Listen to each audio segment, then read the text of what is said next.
Here we are as we read through the Bible in a year in the one-year Bible, and it's April 19th. Kind of hard to believe that there are just 12 days left in April. Well, in the Gospel reading, Luke 19:28, which is our beginning, is also the conclusion of the previous section, which included both Jesus' dialogue with Zacchaeus and the parable of the 10 minas. So there is an important connection there that we'll look at in just a little bit. As we look at this particular reading, we see that Jesus goes up to Jerusalem.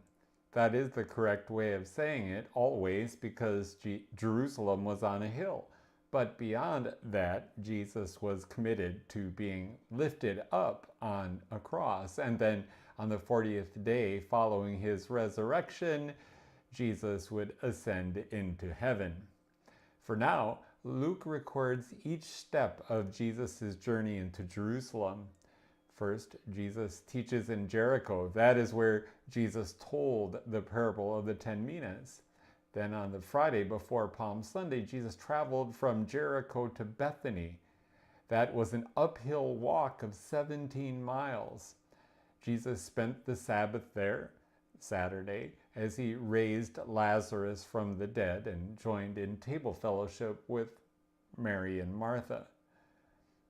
That story, of course, is not in Luke, but rather in the Gospel of John, where we learn what happened.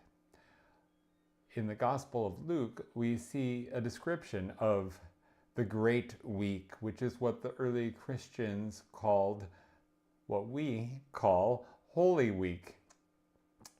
And as this unfolds, the parable of the 10 minas gives us a preview, because in the parable, Jesus tells a story of how a man of high birth goes on a journey to receive kingship and a kingdom.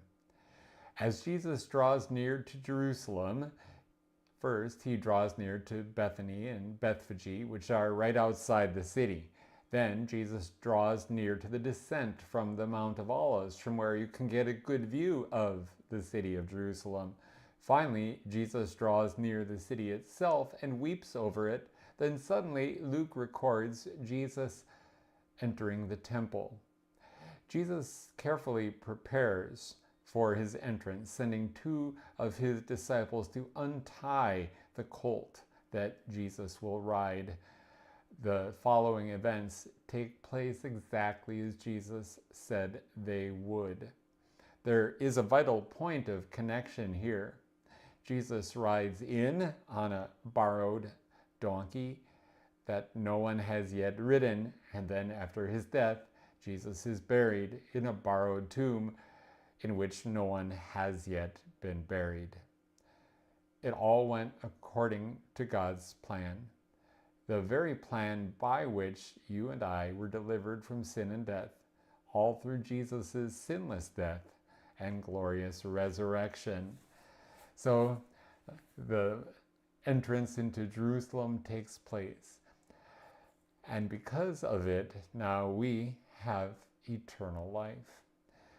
Well, I hope you enjoyed that little glimpse at our gospel lesson for the day. God's blessing.